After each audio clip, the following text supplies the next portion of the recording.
Ada orang yang amat sangat ingin hadir ke masjid ini. Suara azan sayup-sayup masuk ke celah jendela ruang ICU. Mata tidak bisa melihat, tertutup. Kaki tidak bisa melangkah, lumpuh. Jantung mulai berdetak perlahan. Tapi ada mukjizat, keutamaan yang diberikan Allah, yang diberikan kepada Nabi Muhammad sallallahu alaihi wasallam. Laqinu mautakum, dengarkan ke telinga orang yang hampir sakratul maut itu kalimat la ilaha illallah. Apa maknanya? Bahwa telinga orang yang koma sekalipun bisa mendengar. Itu mukjizat yang ada pada diri Muhammad sallallahu alaihi wasallam. Orang-orang yang koma, hampir mati, telinganya tidak pekat, tidak tuli, mereka bisa mendengar. Bisikkanlah surat Yasin ke telinga mereka, bisikkan ayat kursi ke telinga mereka, meleleh air matanya. Bukan 1, 2, 3 kali yang dilakukan pada orang-orang yang sakit. Tangannya tidak bergerak, maka dia tidak bisa merespon dengan bersalaman. Mulutnya tidak bisa berkata, tapi air mata tidak dapat ditahan. Air mata salah satu respon.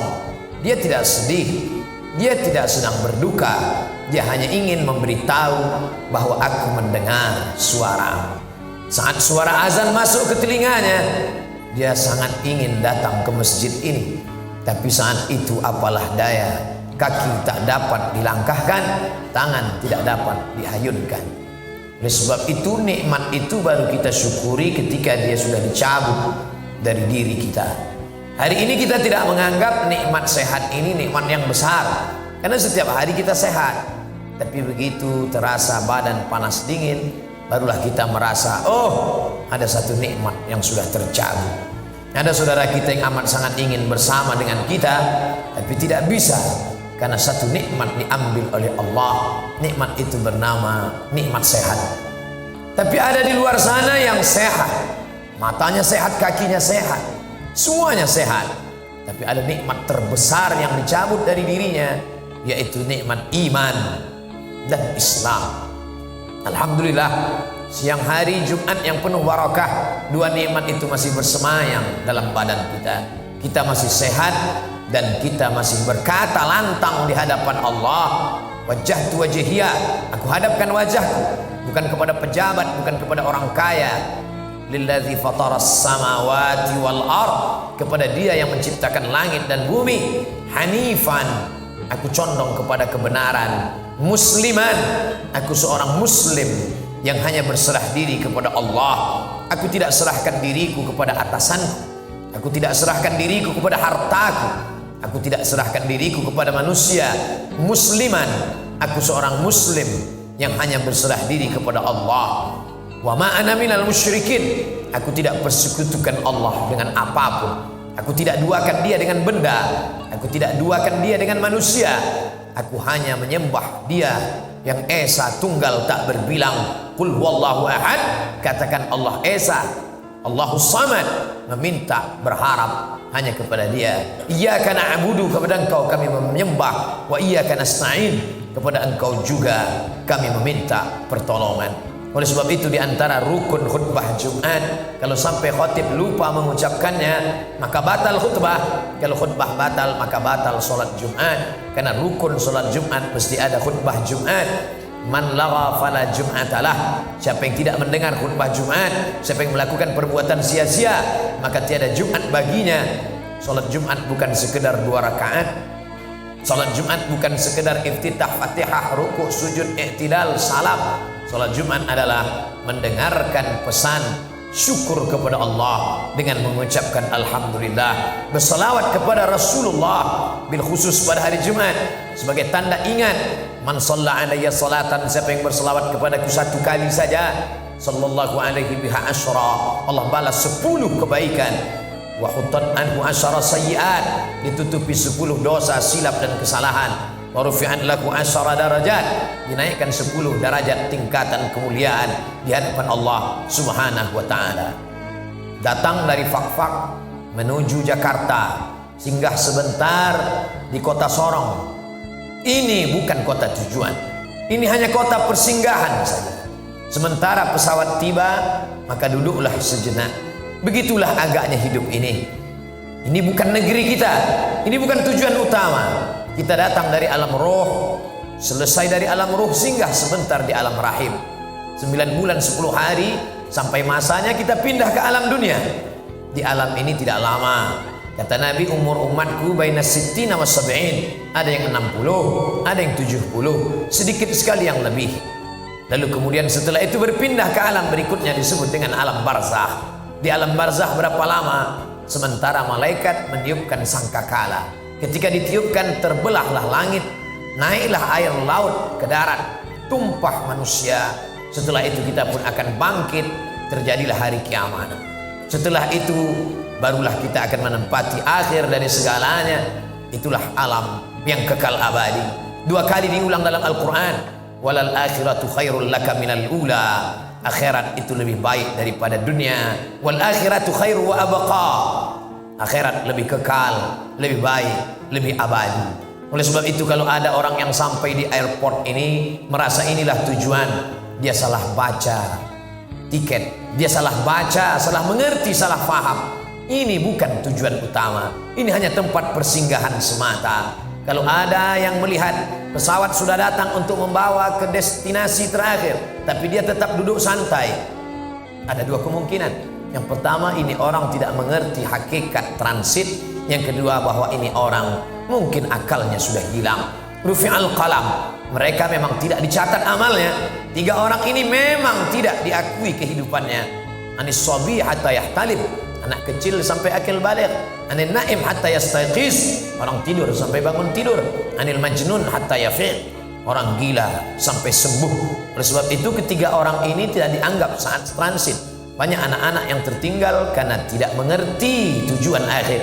Banyak orang gila tidak peduli karena tidak diajak diurus oleh orang yang waras. Dan ada orang yang tertidur lelap sampai tidak sadar panggilan keberangkatan sudah lama dikumandangkan. Oleh sebab itu kita yang sehat, akil baligh, selamat dari anak kecil karena kita sudah dewasa.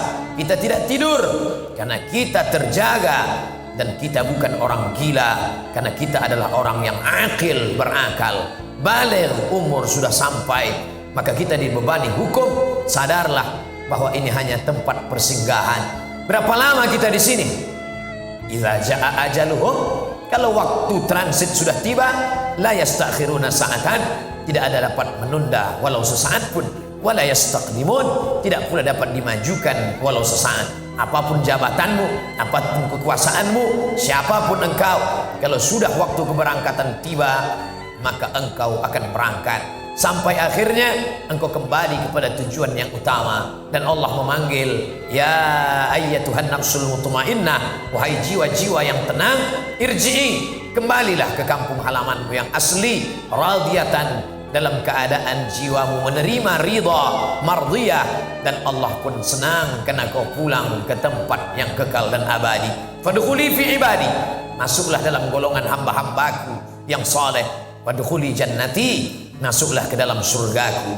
Begitulah orang yang senang akan kembali ke kampung halaman setelah lama dalam perantauan, terasa asing, terasa aneh, terasa tidak nyaman. Ke tempat yang asli dia merasa tenang. Maka ketika dibuka penutup wajahnya, dia tersenyum. Ustadz-ustadz berkata mati itu sakit. Katanya mati itu seperti ditebas pedang ratusan kali.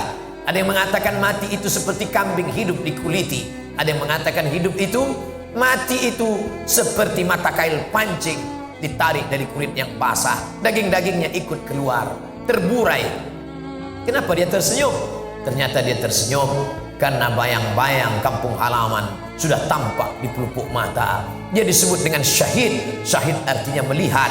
Mengapa mereka disebut orang yang mati syahid? Karena sebelum rohnya keluar dari jasad, malaikat mengepakkan sayapnya. Ini tempat tinggalmu di surga.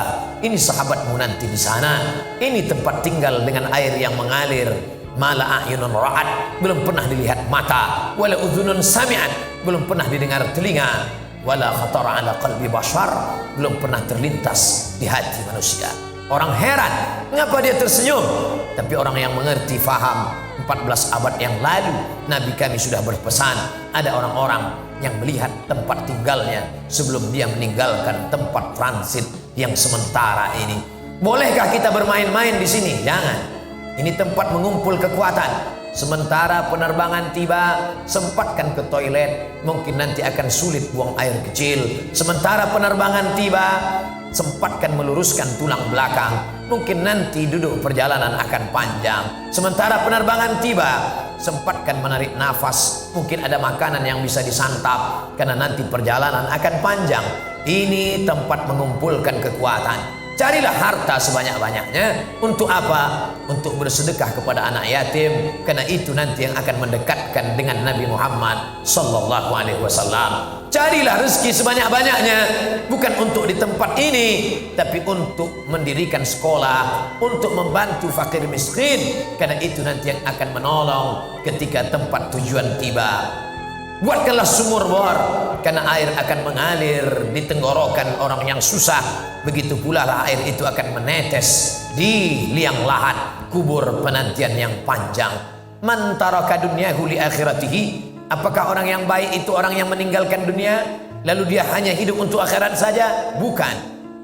Liyusiba minhuma jami'an, dapat dua-duanya. Makanya kita diajarkan doa, Rabbana atina fid dunya hasanah. Dunianya mesti baik, dunianya mesti kaya, dunianya mesti sejahtera. Masjid ini dibangun oleh orang yang kaya. Orang yang kaya saja yang bisa membangun masjid. Man bana masjidan, siapa yang membangun masjid? Banallah mithlahu baitan fil jannah. Dia sudah booking satu tempat di surga. Siapa yang punya tempat di surga? Orang kaya. Siapa yang paling dekat dengan Nabi Muhammad sallallahu alaihi wasallam? Ana wa kafilul yatim. Aku dan orang yang menyantuni anak yatim, kahataini fil jannah, seperti dua jari ini di surga. As-sababah, jari telunjuk, wal wusta, jari tengah, wa farraja bainahuma. Begitulah dekatnya aku dengan Nabi Muhammad, dengan orang yang menyantuni anak yatim. Siapa yang bisa menyekolahkan anak yatim? Siapa yang bisa membiayai anak yatim sampai menjadi dokter spesialis? Kalau bukan orang kaya. Oleh sebab itu kalau ada orang miskin mengaku beriman, hidup bersusah-susah, maka ini bukan orang yang memahami hakikat dunia. Tapi dunia ini jangan sampai mengelabui mata. Mata'ul ghurur, kenikmatan yang sementara semata. An-nasu niyam. Manusia itu pada hakikatnya tidur. Falamma matu, ketika mereka mati, intabahu, barulah mereka sadar sesungguhnya mereka dalam tidur yang panjang. Hari ini ada orang kaya, sebenarnya dia mimpi jadi orang kaya. Hari ini ada orang yang punya jabatan, sebenarnya dia sedang mimpi menjadi raja di raja. Ketika malaikat maut mencabut nyawanya, barulah dia sadar, oh ternyata aku hanya tidur panjang. Hakikat sebenarnya nanti kalau sempat hartamu itu kau buat untuk infak, wakaf, sedekah, itulah yang kekal abadi. Hari ini kau masukkan uang 5.000, 10.000, lalu yang kau simpan 10, 100 juta, 1 miliar, yang 1 miliar akan dibagi oleh anak istrimu menjadi harta warisan. Yang 5.000, 10.000, itulah yang kekal abadi akan kau bawa mati. Dunia ini seperti satu tetes air di ujung jari. Tegaklah di tepi pantai, pandang samudera yang luas, celupkan ujung jarimu ke dalam lautan, tarik ke atas, falyanzur bima yarji, panjang. Apa yang kau lihat di ujung jarimu? Kalau ada setetes air, itulah dunia. Sedihkah engkau? Tidak. Andai tidak dapat, tidak sedih, karena yang tidak dapat itu hanya setetes air. Andai dapat, jangan sombong, karena yang kau peroleh pun hanya setetes air. Saudaraku, ketika kau geluti dunia ini dengan semangat, ternyata tidak dapat, jangan sedih, karena ada yang lebih indah daripada dunia. Andai dapat, jangan sombong, karena yang kau dapat itu pun hanya setetes semata, hanya sekedar persiapan di tempat menuju penerbangan tiba. Ish masyikta, hidup sesuka hatimu. Kau mau hidup dengan cara sekuler, kau mau hidup dengan cara liberal, kau hidup dengan cara Fir'aun, kau mau hidup dengan cara Qarun, silakan. Fa innaka mayyit, tapi ingat, kau akan mati dan kau akan masuk ke liang lahat, akan menjadi santapan cacing tanah. Kalau sempat engkau mengusap kepala anak yatim, kalau sempat kakimu melangkah sholat ke masjid, kalau sempat engkau tahajud di tengah malam, beramal ini sempat-sempatkan, karena sampai masanya kesempatan tak lagi tiba. Hidup sesuka hatimu, kau akan menjadi mayat.